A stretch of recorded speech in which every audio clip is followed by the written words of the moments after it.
welcome back to Reading Homestuck, the Epilogues. We got Mason, Arthur, and June here today. Hello. Hi. Mason's dead. Yep, Mason died. Mason fell in a big hole 2 seconds ago and, and apparently perished. And you'll hear the echoes of his scream in 3, 2, 1.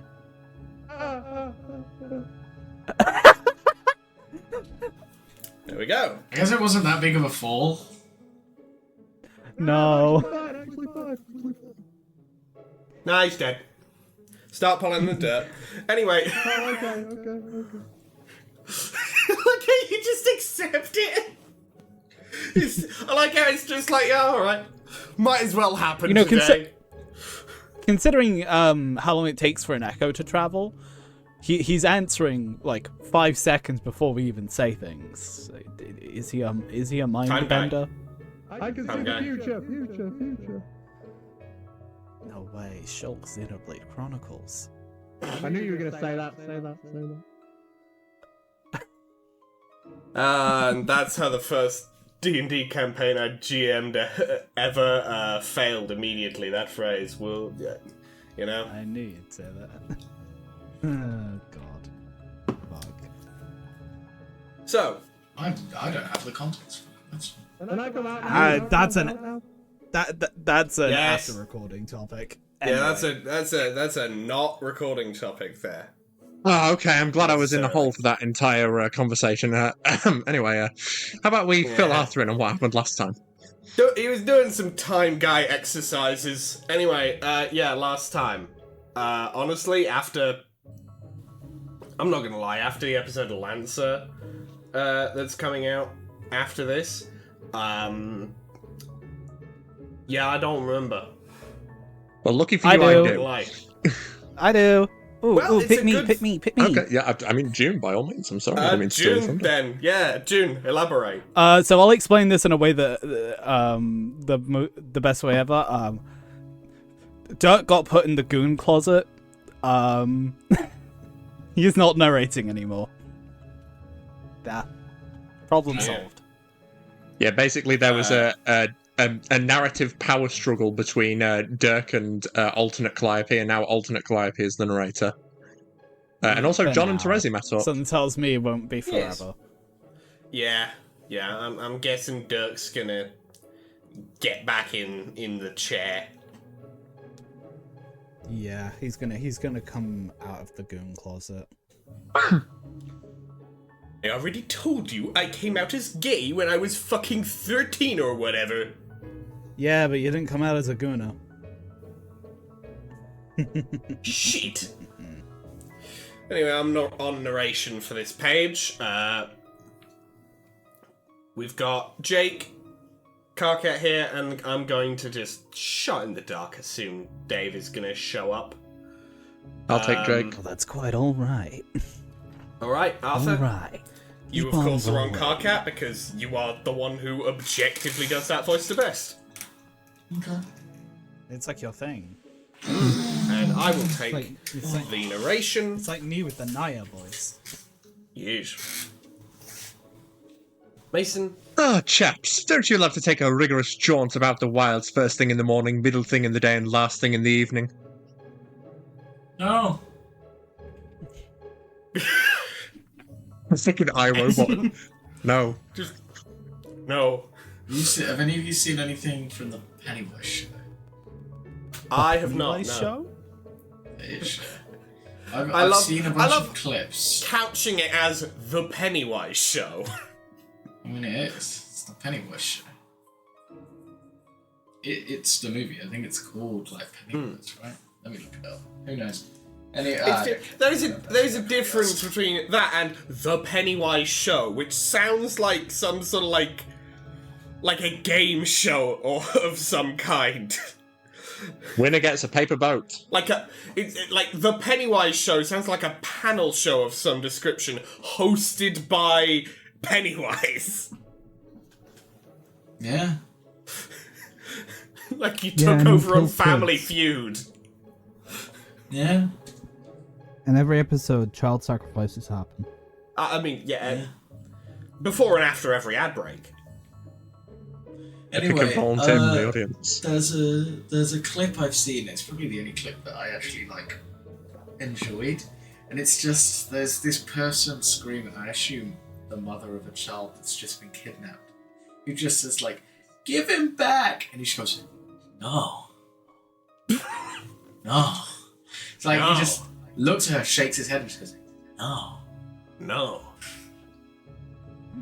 Yeah, I mean, okay. I sounds lose, like- I guess. That sounds Yeah, like at that point, No. the mother's just got to put her hands up and just go, well, I guess I lost. Yeah, okay. That's- okay, cool. Shit. That's hilarious, Well- but I can already picture the meme where it's like, give it back, and it's like, oh yeah, sure, no problem, and then it's just a picture of the credits. Yeah. Exactly, yeah. But yeah, it's just no. No. That clip made me laugh. I didn't want to watch the show after it because I don't care at all about it or Pennywise. But it is a funny clip. No. Liked it. It reminds me of Darth Vader when Starkiller goes, it's like, you swore she would live or some shit like that, and he goes, I lied. I lied. Yeah. Okay. So, I mean, yeah. Starkiller's just got to put his hands up and go, well, alright, yeah, fair. all right. Okay. Well, that's We that, are I the guess. bad End of guys, to conversation. be fair, so... End of conversation. You lied. Cool. All right. Back to fighting. Alright, I want to kick your ass now. And nothing more to really say. Am I on a narration line? No, that would be me. Karkat both looks and feels uncomfortable in his red and grey suit. He is tired from an afternoon of campaigning in the Consort Kingdom. Jake is jaunting rigorously, as he put it, up the ridge of the mountain behind his mansion. Every now and then he pauses to accommodate the pace of his less limber friends. Oh, Jove, Karkat, that you're so winded by such little activity is truly alarming. We've been hiking for a fucking hour, dipshit. I can already feel my legs starting to lock up. I think they're getting a head start on the rigor mortis. Because you're fucking killing me, is what I'm saying. By making me hike through nature in a fucking suit. Well, great work, everyone. You'll be offering up a pre-assassinated president to a frenzied electorate. Awesome strategy. Perhaps you need a better calisthenics routine. I can suggest several alterations to your morning workout and even give you a lesson or two myself. My morning workout? I couldn't think of a more offensively presumptuous phrase if I tried.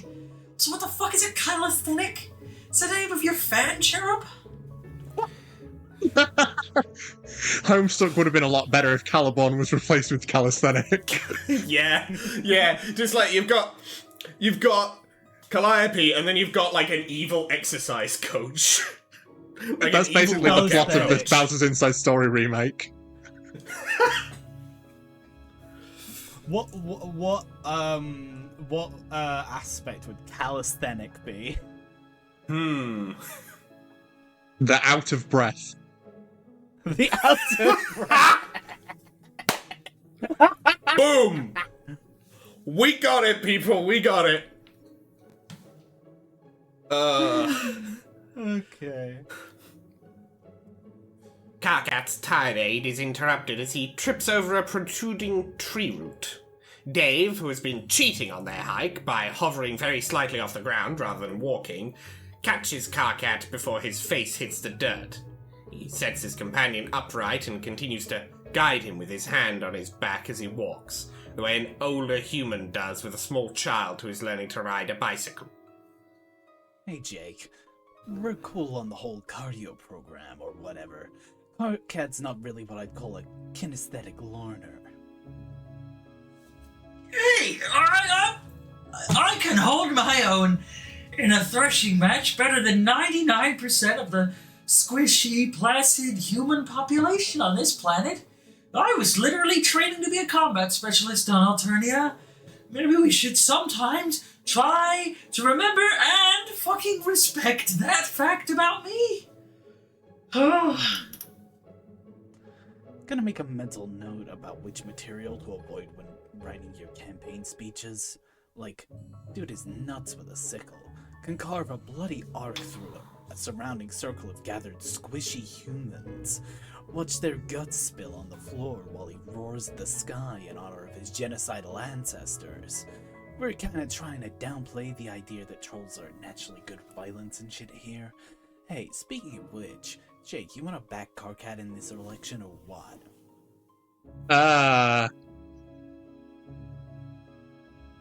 Jake spins around in his worn boots. He bites his lip and looks at the ground. I see. That was your purpose in coming out here. Yeah, that is basically the only reason either of us would waste time climbing a mountain instead of, like, almost perfectly replicating the experience by checking out the sweet stock photos of a mountain on the CrockerNet image search, while spraying our hive with air freshener or something. Oh hey, that reminds me, isn't it fucked up how Jane literally owns the internet? I never really thought about it, I admit. It's pretty fucked up, trust me. Like, she already owns the major method of information dissemination, and now she wants to be the one ultimately in control of what information gets disseminated. Do you really think one person should have all that power? The answer is no, idiot! Yeah, which is why you should back us in our campaign. Our campaign slogan for the purpose of this conversation only is, hey, isn't it cool how we're not Jane and also we don't want to own everything? And also, man, on a more personal note, I mean, have you seen the shit Jane's been saying about you in the media? A look of sadness sweeps across Jake's face, but he quickly turns it into a glare of indignation.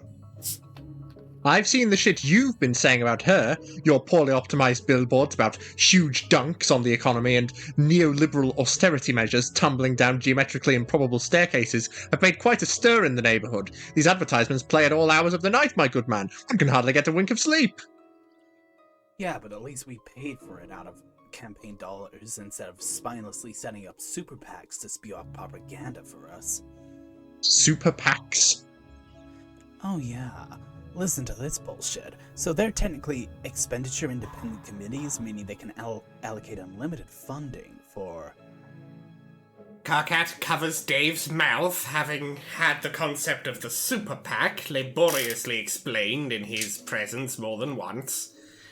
In his estimation, there are few individuals on this world who would benefit less from an in-depth discussion of political financing procedure than Jake English. Look, Dave, Jake really doesn't care what a super PAC is. I don't think anyone cares about fucking super PACs. I knew you put a lot of work into your spiel about it, especially the rap sequence. But you're never gonna get anybody to give a fuck about that stuff, man. I'm sorry. No. Jake, the point is, Jane is having you smeared indirectly. Well, that would be the way to do it, I suppose, if you wish to keep clean hands in an inherently dirty business. Dave peels Karkat's hand off his mouth and bumps him away with his hip so that he may continue saying things he regards as terribly important for others to hear. Okay, but that's partially my point. We're doing all our propaganda in-house instead of outsourcing to unscrupulous shadow networks with deep money pockets. For better or for worse. What does that mean? As much as I appreciate your artistic vision, Dave, I think that your political ads are largely going over people's heads. They're kind of... Old? Oh? Oh, you mean avant-garde. Well, yeah, everyone knows that. No, not really how I would put it either. Nuance? Oh wait, visionary. You think they're visionary as fuck. Okay, yeah, you got me. I'm a forward thinker, Karkat. This is what life is like in the Dave lane. Buckle the fuck up. Oh, God. Right, I've got my breath. Jesus fucking Christ. I'm gonna say this for the last time. Sweet Bro and Hello Jeff is absolutely horrendous subject matter for producing campaign ads. Nobody knows what the fuck you're talking about or what points you're trying to make. Yeah, it's awesome. You're wasting campaign money. We're fucking trillionaires, dude. As the Fantas campaign bickers internally, Jake becomes pensive, thoughtful. He kicks a rock over the edge of the trail and watches it bounce down the mountain with a baleful expression. Lucas, Dave, has anyone ever told you that you have an uncanny talent for cutting straight and incisively to the point without sweating any of the bullshit? You're rather like Dirk in that way, actually.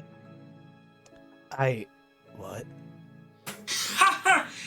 Dave is good at cutting through bullshit? Strider is the fog machine of pure bullshit. There's nothing that comes out of his mouth that is not bullshit. That's basically true. I'm pretty sure Dirk might be even worse. Yeah, pretty much. Sorry, Jake. Look, I know we're soliciting you for the sway your hot, popular ass has over the people and not exactly your brain power, so maybe this is somewhat unfair, but that may be the worst take I've ever fucking heard in my life. Whoa, chill out, man. Remember, we're trying to woo this guy onto our side. Can you maybe go at least a solid minute without forgetting you're a fucking politician now? That means you should try not to insult everyone you meet multiple times per sentence. Oh, fuck! Oh, yeah, no, I know. I'm so fucking sorry, Jake, for implying that you have a slightly less cerebral processing power than the sweaty wedgie this fucking suit is giving my throbbing, hike-sore ass. Nope. That still sucks. You suck, dude. Yeah, well, chew on this, Master Strategist. Gestures toward penis. Maybe you telling me I suck is actually the smartest thing you've ever fucking said. Gentlemen, Jeepers fucking Christmas, you didn't need to gesture towards your penis, Kargat. I don't even believe that you own one of those. Did. I did. You didn't need to I got it gesture at your grafted bone on. bones Got during it all of grafted. this. Well, that's Why is great to caressing know, him? Karkat. I'm very thankful for that information. But also, I was just trying to pay Mr. Strider a gracious compliment. Not every little pleasantry needs to be taken with such blasted literalism. And I appreciate that you're trying to sway my political favour into your bungalow with a bit of the old elbow grease and cajolery, even if your methods are wont to veer into full-throated invective in virtually every single exchange, no matter how harmless the topic. And I truly mean it when I say I do appreciate the effort, both at the brown-nosing as well as the dubious restraint when it comes to impugning my noodle. Never seen that word before. But all this is adding up to make me wonder. Jake slices a hand through the air, determined to display his newfound autonomy. It's growing by the minute now that his thought process has been severed from the prince's grasp. An old confidence fills him as he continues to speak. A feeling of inner freedom he hasn't enjoyed in some time. Homestuck with freedom motif. Why should I side with either of you? Flattery is all well and good, but I hardly think I would bother casting my knickers in with anyone's lot based on the quality of praise, or for that matter, withholding them due to having my ego bruised from a verbal drubbing. I'm not entirely ignorant of the rules of this jamboree. I understand that whoever I endorse will have a good chance of winning on nothing but my good word. So why should I trust anyone trying to win my favour right now? Do you have any case to make which does not involve glowing accounts of my muscular bottom? I know it seems like an objectively good thing from some pithy moral standpoint to let everyone in this little drama Jane's cooked up make their own decisions, but trust me, Jake isn't thinking for himself any more than he was while being indirectly controlled. Everything he's thinking and feeling right now is merely reactive. He's like a mostly dead bug twitching around on the last of its hemolymph after getting its head cut off. Under my guidance, he was like an ant following, being influenced by the cordyceps fungus. You can't really call one of these better than the other, but at least the latter is being directed towards some greater purpose. I'm going to keep justifying my mind control by saying everyone's fucking stupid. Get back in the goon closet. No, I don't want to go back in the goon closet. For a moment, Jake. You're gonna thinks he go hears back in something. there and you're gonna like it. Thank you for dealing with that. Marvin? For a moment, Jake thinks he hears Marvin? something. A minuscule voice prattling along vaingloriously. But he realizes it's only a tiny insect buzzing around his ear. A gnat-like presence of absolutely no consequence. He simply waves it away. Oh yeah, we can do that. You mean like an actual pitch on policy or shit? Or vision for the world? We can set you up, bro. Or, I mean, this guy can. That's what he was made for. Born fucking leader right here. What? Take it away, man. Our boy Jake here wants to be goddamn dazzled. Dave grins and affectionately taps Karkat on the head with his knuckles. Karkat unwinds from Dave's loose embrace. Pardon me. Just got bored having to deal with a certain motherfucker in the goon closet.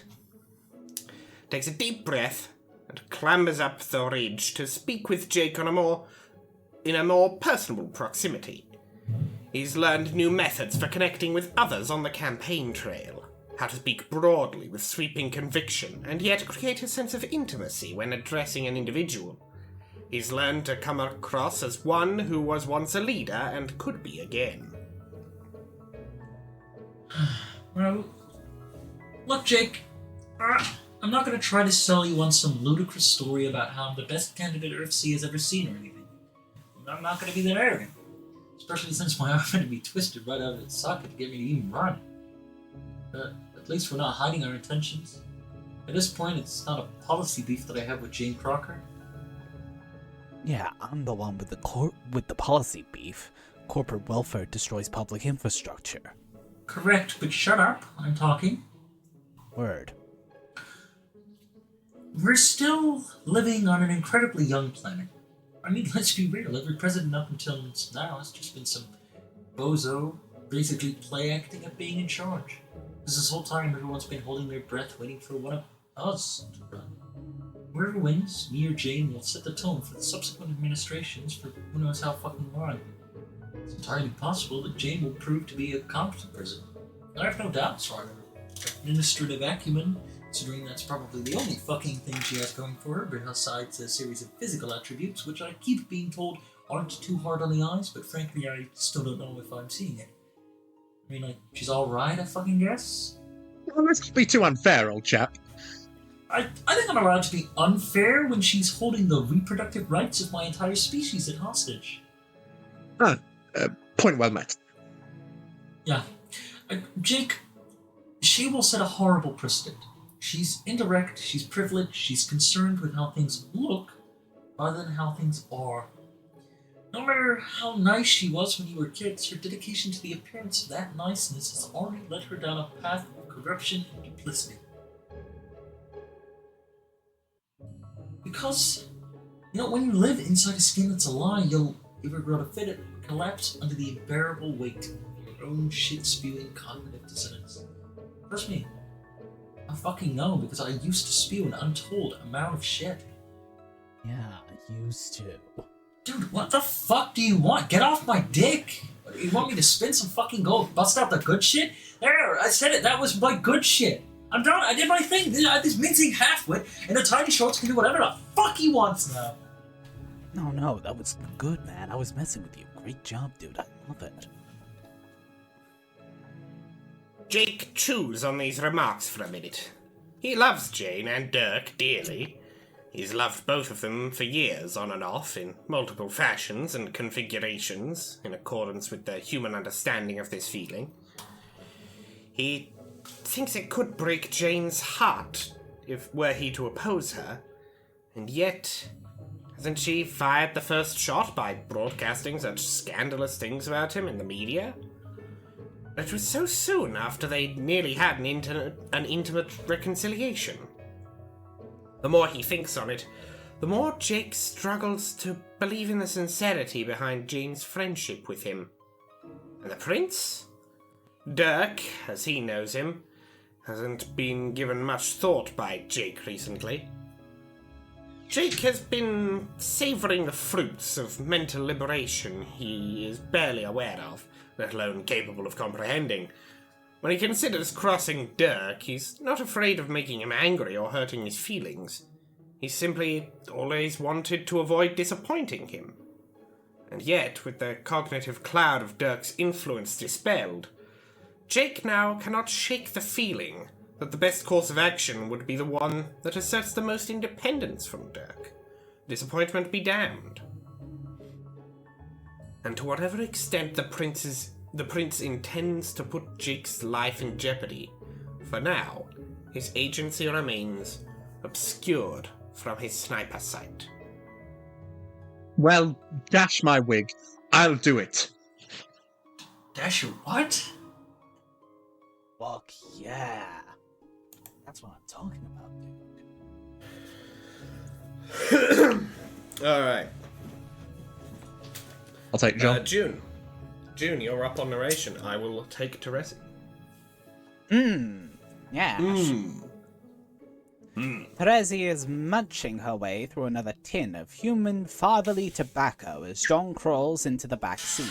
This has been their ritual for several days, precisely how many they couldn't say.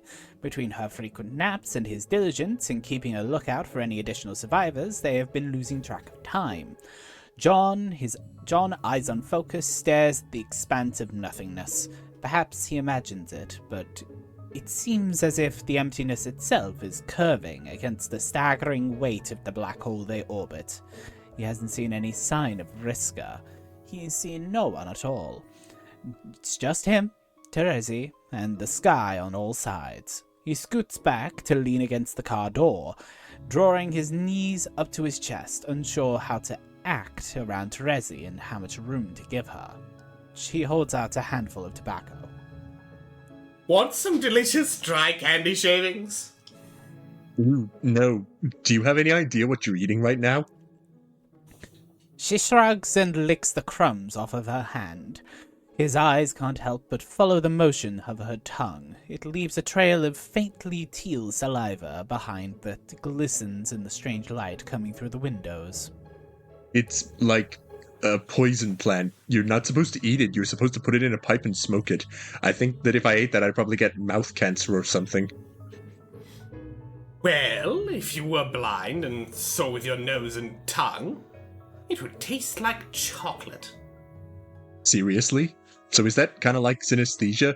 Are all trolls like that, or just you? I've always wondered. She gives him a narrow-eyed look. Her thick eyelashes shadow her gaze. He feels anxious without knowing why. It's as if he's waiting for something to happen, or something to change. Why, John, are you curious about me? No, I mean, yes. Your whole licking thing has always been kind of weird. A lot of things about you are weird. I feel like we talked a lot, but I still know almost nothing about you since so many of our conversations were just... Bullshit? Yeah, I guess. I always felt like you were trying to fight me for some reason. Like, I can't just talk to you normally. It always has to be like a jokey argument or snark-off or something.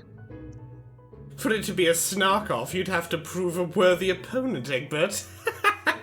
See, like that. You just always do that. Teresi's expression changes in a subtle way. Slowly like the tide pulling out, she snaps the tobacco tin shut and sets it down on the floor of the car. I suppose I can be pretty difficult to be around. Oh, no, I didn't mean... I'm sorry, Teresi. He unfolds his legs so he can set a comforting hand on her shoulder. He wonders if he's allowing it to linger there longer than it should.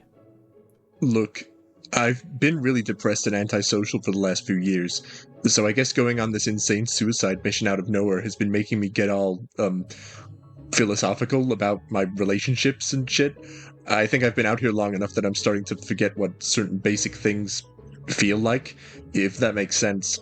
I feel like I'm all numb inside, and this fucking tooth in my chest isn't helping either. I think I just want to have a real conversation with someone.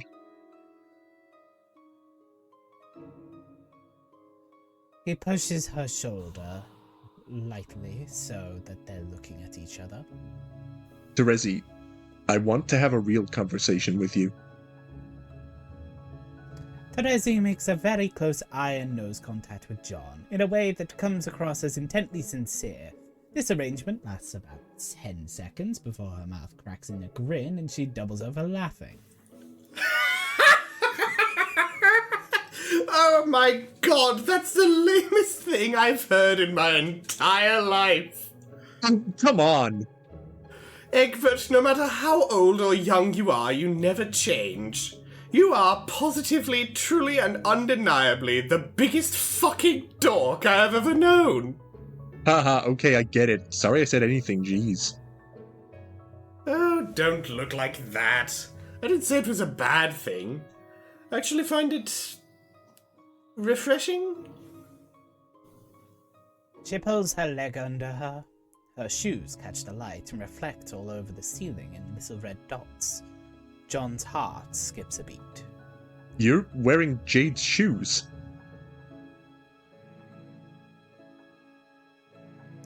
Terezi frowns, and then her eyes widen as if she's been caught. Her reply is defensive. They were in the wallet.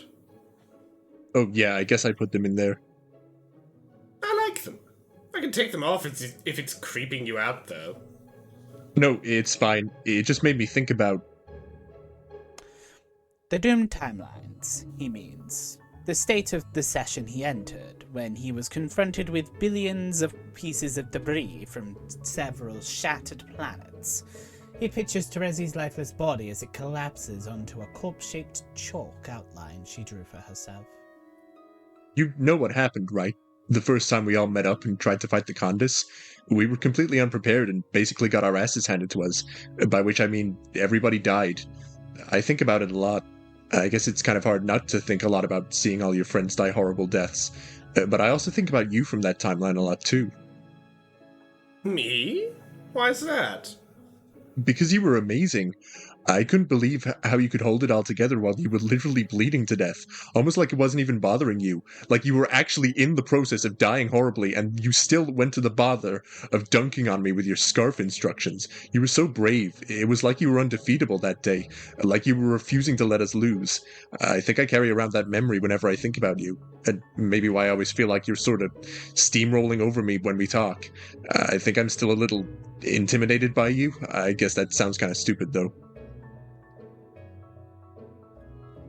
Suddenly, Terezi is very small. I remember all that. You do? She nods, smiling grimly. That's why I'm out here.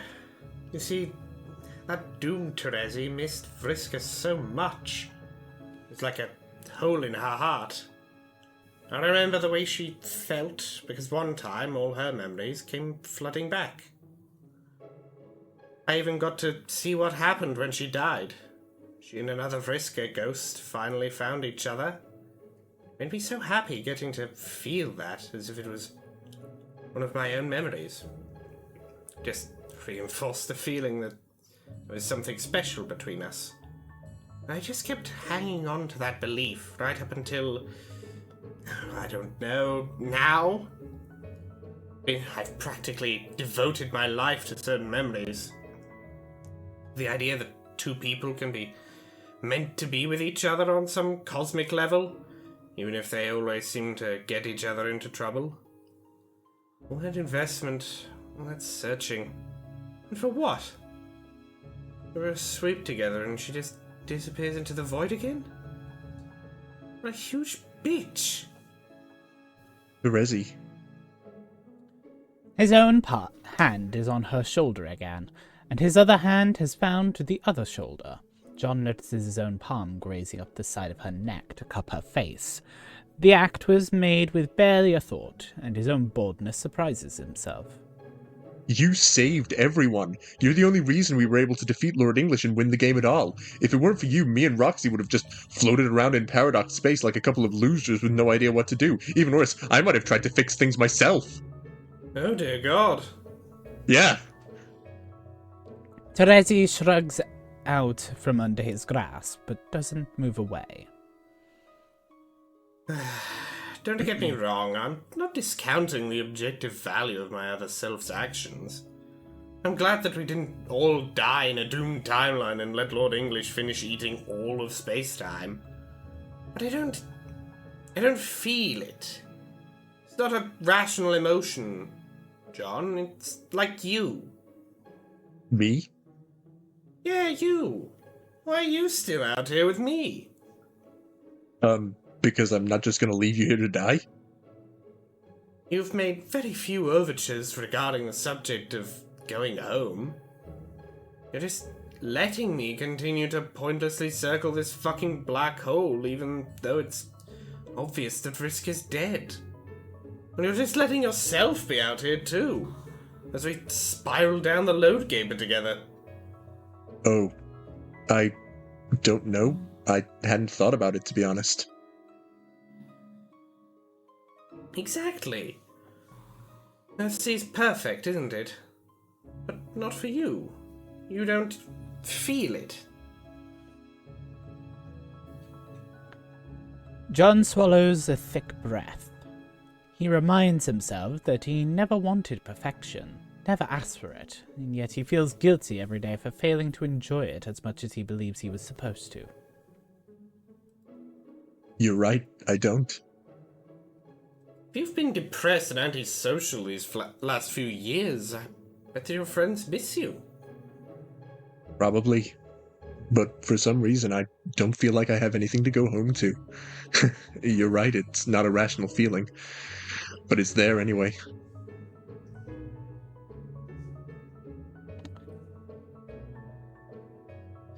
A tear hits his knee, staining his pants dark. He rubs his eyes furiously. He's afraid Terezi will mock him for his childish display of emotion. But she... Sorry, I've just realised I've not read this in the right character voice. Fuck. A tear hit his knee, staining his pants dark. He rubs his eyes furiously. He is afraid Terezi will mock him for his childish display of emotion. But she just watches him, patient and sympathetic. She tips her head to one side and asks, What ended up happening with Roxy? I dunno. We just sort of stopped hanging out regularly. Then she got close with Callie and I felt too awkward to try to figure out where our relationship ended. Or stood. Really? What? I just assumed that by now you two might have gotten together. Really? Why? No reason, just a hunch. I don't think it would have worked out, though. What makes you say that? She taps her nose and winks. I don't know. That's what having a hunch fucking means, nerd. Ugh, you're impossible. True, but you like me anyway. Yeah. I actually missed you, you know, more than I thought I did. John wonders, after he makes a statement, what if she just needed someone to tell her that she was missed? A bit late to consider the question, but he considers it anyway. Perhaps this will make her want to end this search and come home with him. He wonders if the time is right, the time to ask. Terezi, come home with me. She shakes her head. Her face is turned against the light, so we can't read her expression. I'm not ready yet. When will you be ready? I don't know. Maybe never. If you hadn't found me, I probably would have died, right? Is that what I want? Obviously not, dummy. If you'd wanted to die so bad, you wouldn't have eaten all that disgusting shaving cream and tobacco. He gestures to where she still has a smear of shaving cream on the hem of her shirt. Crusted over from sitting there for hours. She sniffs at the residue and then lifts her shirt to lick it off, crinkling her nose. You could be onto something. At least let me make a supply run. Maybe I can get you some real food. It seems like an uncontroversial compromise to offer, so he pulls back, preparing to travel back to Earthsea with his retcon capability, but Terezi grabs him by the wrist. Wait!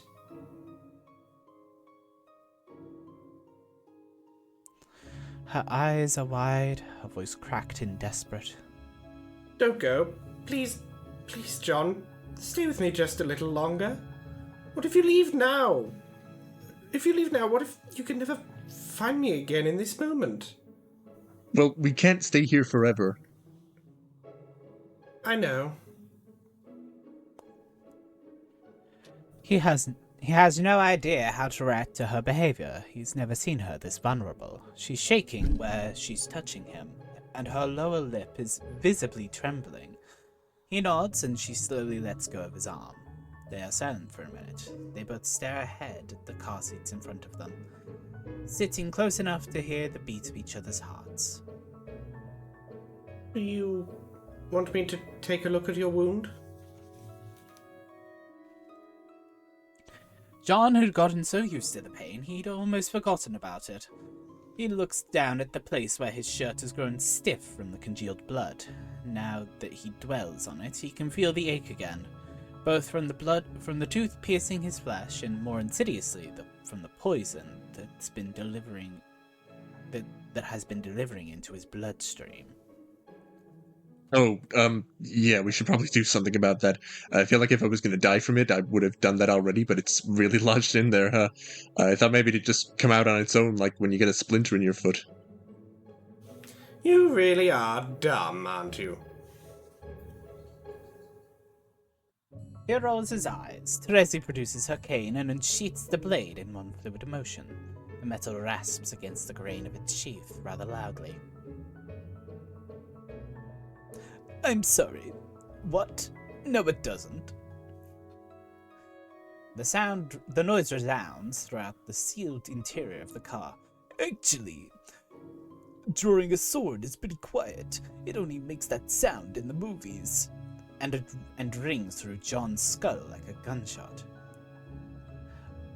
Are you seriously manifesting inaccurate physical properties of swords for the sole purpose of John reflexively backs up against the door and, oh, fuck this shit, the sight of the blade. Whoa. Well, I'm hearing those voices again. Get back in the fucking closet. Anyway. Hold still if you don't want to die for real. He holds still, her eyebrows are knitted with a fierce determination. She sets her hand on his thigh and draws the blade up under his shirt. He shivers, letting out a breathy laugh at the coolness of the metal against his bare chest. There's a pinch when the congealed, bloody fabric rips from his skin. He glances down. The wound looks worse than he was imagining. It is far more than just a puncture. An uncanny darkness spreads across his chest.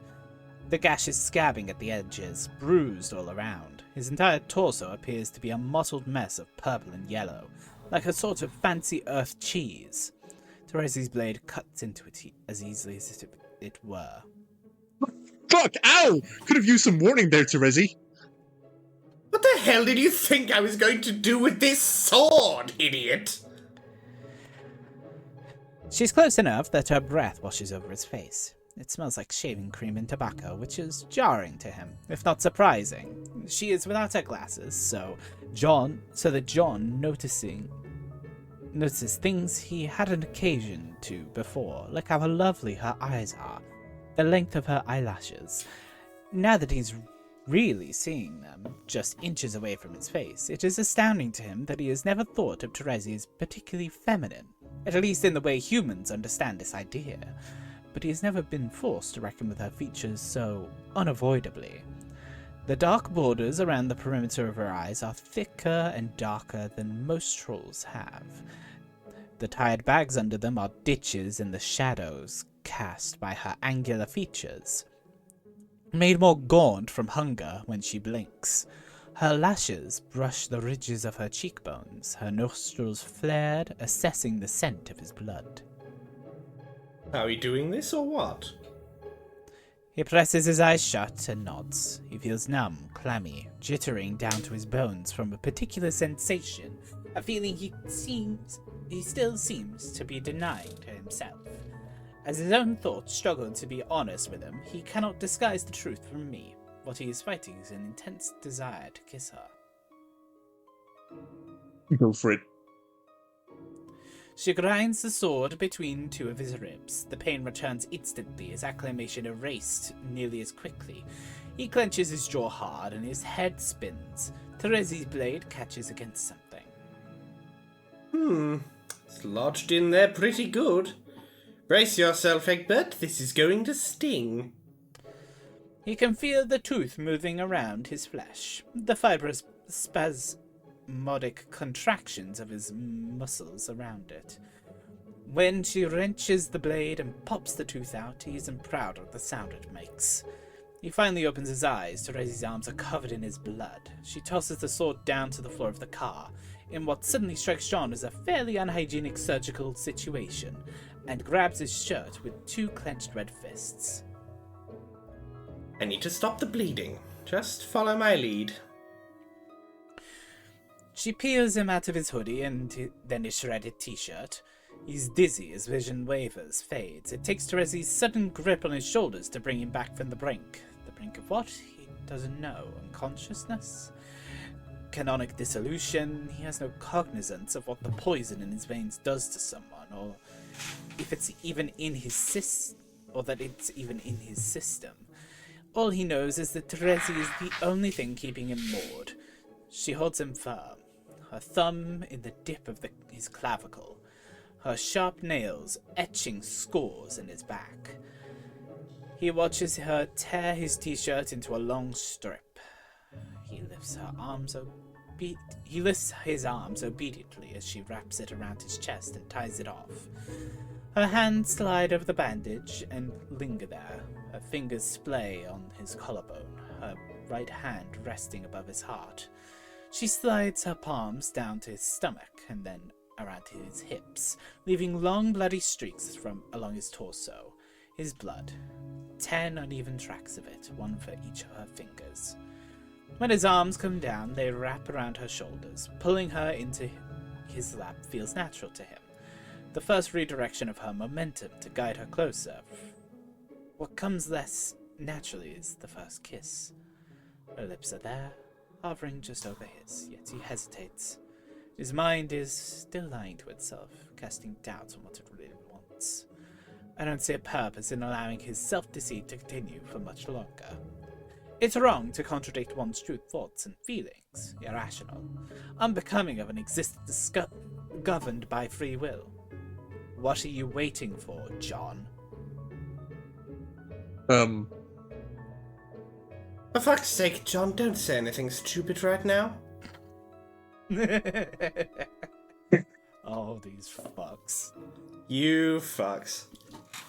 Oh. Yeah, I kind of zoned out for a moment and then, zoned back in another fucking. No, not yet. Not yet. Though no, it's not completely precluded. They ain't fucking yet. He nods stupidly and leans forwards to kiss her. Terezi attacks, closing the gap between them swiftly. She bites into his mouth, drawing blood when she sucks his lower lip. He twists his hands in the fabric of her shirt, so hard it rides up her back. John can't tell if it's the pain or the arousal that's emboldening him. It is neither. He is simply being barred from ignoring his true thoughts. Even without the aid of a juju, he is fortunate enough to be blessed with the only true form of divinity, to be released from the prisons of nonsensical inhibitions, which is so often psychologically hobble the more primitive forms of life. In his newfound clarity, he discovers bravery, pulls Terezi's shirt off all the way, and does what he really wants to do, which is ghost his hands all the way up the curve of her spine. She sighs into his mouth. I want to say as well, I am granting everyone true free will by completely not allowing them to actually decide for themselves and forcing them to not have any inhibitions on things. Oh, true free will. Yeah, fuck True it. free will when I'm in charge. We just brought back another rapist. You just realized this? You've only realized this right now. No, I'm just, it's just people in power, I guess. Absolute power corrupts absolutely, etc.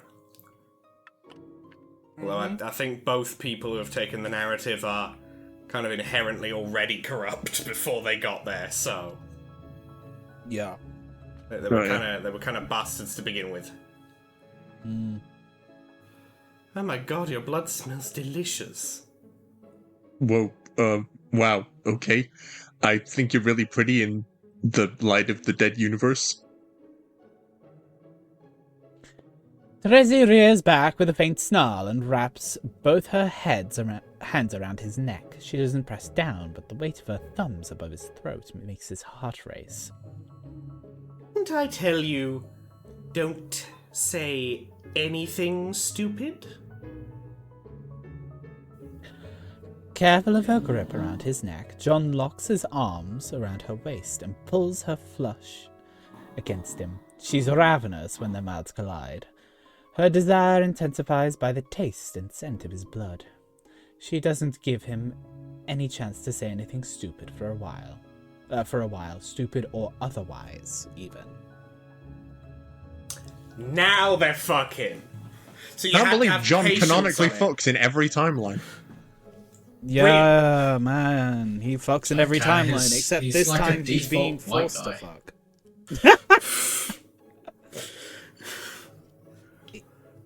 The Okay, but dorkish is he a charm wins default again. white guy? Because, like... Yeah. He's got autism. That's probably the most intriguing. Distinctly autistic. But he ain't doing all that with that. He's the most ain't got all unemployed god. I mean, you're not wrong. You're completely correct on this front. Most unemployed god is probably the best way to describe him. Fully, yes. Like, bro, fully unemployed, but also he's somehow just, completely just, oh, I have to do whatever someone else tells me to. That gives me validation. I always do what I'm told because I'm very impressionable. Oh, fuck, he's kinda... Huh. What? Bro's Kinda so what? desperate for attention, he'll do whatever. Welcome back, Shinji Ikari. Equus bursts through the fucking door. That's my shit, dude! Hello, guys! I found the bus! I found the No, they're fucking doing their shit, and then just like one of them glances up and sees out of the window there's just like a double-decker bus floating on by through the nothingness. Just what the He fuck? ran through here, guys! No, hold on. I know we're fucking, but what the fuck is happening here? Wait a minute, that guy sounds kind of familiar, but I remember him being red and like a ghost. No, that's a different guy, but kind of the same guy. What the fuck are you doing out here? I found a bus! How are you out here? What land was that a Bus. part of? I don't remember any of the lands having buses on them. They didn't. Did you alchemize that bus?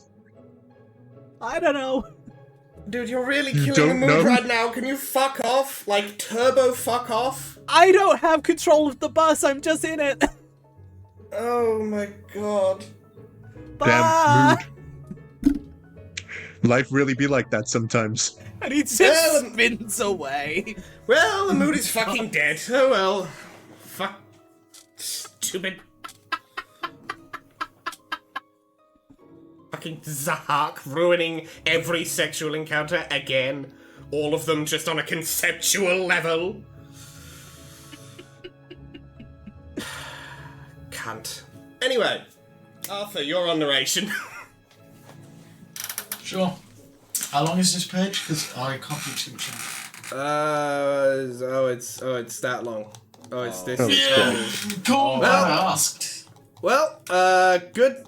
I guess short episode. We just hit an hour, so we're fine. Shorter It's episode not that with some short. rambling. With some rambling happening. Rambling Well, at the end. But, like, I'm genuinely serious. Welcome Yeah. back, Shinji Ikari, once again. Yeah. Well, at least we've learned that John is definitely a bottom. Like, at least that has just fully happened right in front of our eyes. Yeah, she sliced him up. Yeah. And that worked for him. Yeah. I liked that. He was into it. I think he's quite desperate. I think he'd be into most things. Yeah. Yeah.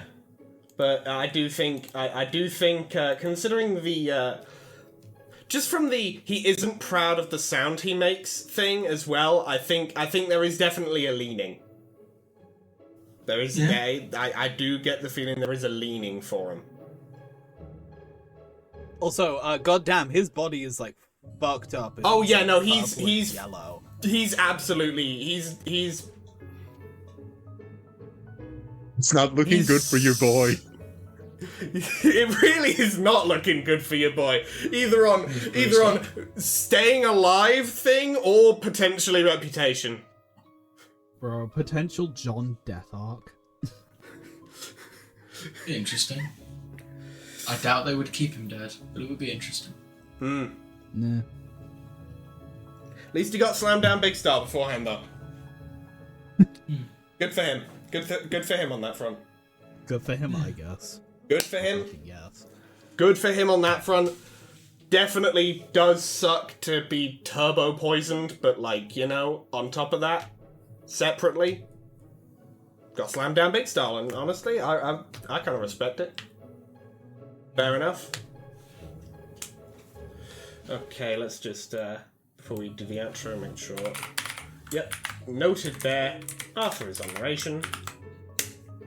In next episode. Right. So Arthur doesn't show up for next episode. So Arthur just dips and it's on Mason. Damn. So, other than that, what do we think of this episode of reading Homestuck: The Epilogues? Really like. Yeah. I like Jake actually trying to do something for once. Jake made a decision. Congratulations, Jake, on having completely, fully made a decision and having chosen correctly as well. Shocking. Absolutely shocking. Incredible work. He will never do it again. It will never happen again, I guarantee it. Yes, sorry folks, I can only do it once. It's a one-off. It's a one-off. I am a it's page once of hope. per- I do only have the ability to make one decision in my life and do it correctly. He gets one per iteration of Homestuck. So, like, he had one in Homestuck, he has one in the Epilogues. If there's anything else he's involved in, he has one. What was his one in Homestuck itself? I don't Just know, like- I'd have to figure Just that like out. defeating the Felt, Because I I guess. don't remember what he did in Homestuck. That was kind of bothered- useless. Having bothered to attempt to fight the Felt. Yeah, he did beat most of the Felt on his own.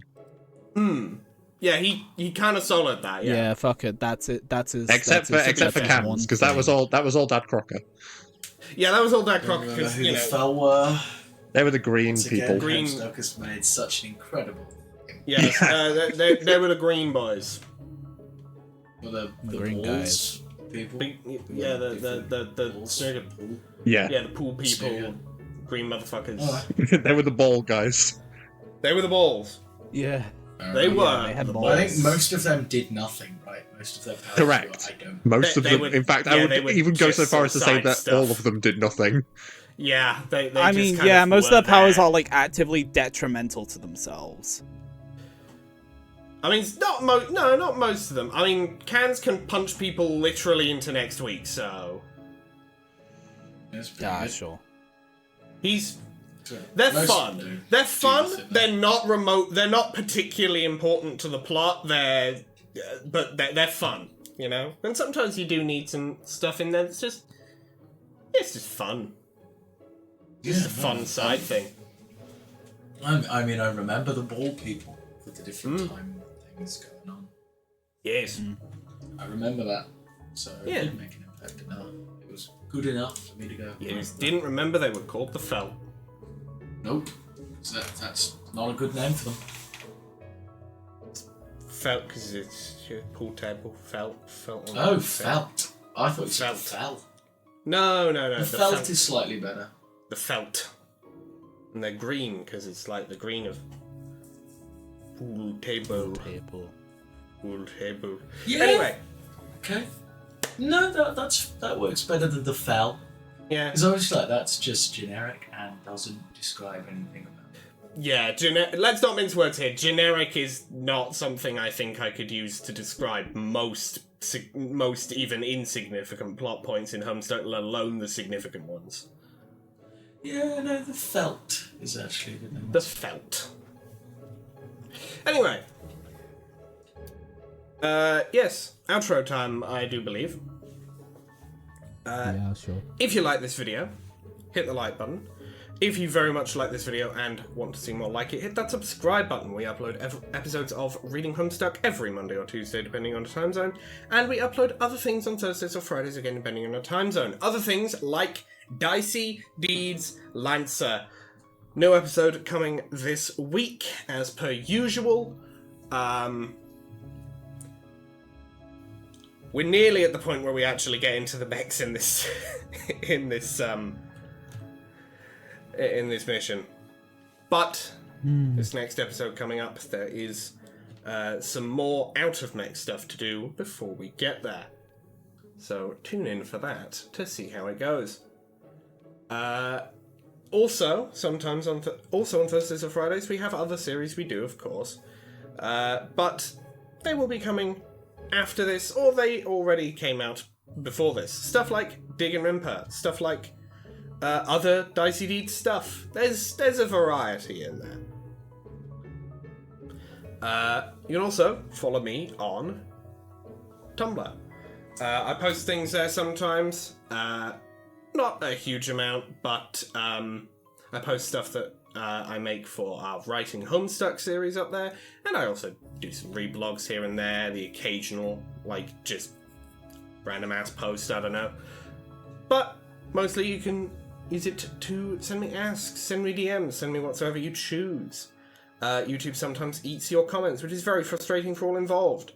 So if you wanted to send me something and YouTube said you could not, then send it to me over there and I'll actually be able to see it. You can also follow June on Tumblr and on Instagram. June. Yeah, you can follow me in those places. Stuff does happen sometimes. That you wouldn't Stuff know indeed. unless you were there. Ha ha ha. Yeah. Yes. And you can also follow Arthur on Twitch. Arthur. Yeah, Twitch. I'm streaming Dark Souls 1 Remastered. Damn, boring ass game, I guess. No, I'm just tired. It's late. It's late. Yeah. Today. I was partying last night like a silly beggar. Yes. But yeah, it's good. I like those games. Funnily enough. Yeah. Yes. I might try Friday the 13th. That's my day I want to stream next. Say in the evening, do like 6. Yeah, I know, it's scary. Try Friday the 13th. I'll suggest that, and maybe we'll see what happens. Because I'm working the next day. I won't be up too late. I'll do it from like 6 till like 8:30 or something. Fair enough. And Mason, do you have anything you wish to say at the end of this here episode of Reading Homestuck, the Epilogues? I wanted to say thank you all so much for watching. We love making these. We hope you enjoy watching them. Yeah, Lancer's still going, and the one coming out this week was intense, as it usually is with Lancer, but jeez. Indeed. But yeah, we should be getting into the mech soon. I'm looking forward to that. And just looking forward to it continuing. Yeah. I got some bullshit I want to try out. Might actually be able to get into melee range reliably from now on. Who knows? Shocking news. The melee build functions. Yes. Well, with that, we will see you in the next video. Later. Bye-bye. Bye-bye. Bye.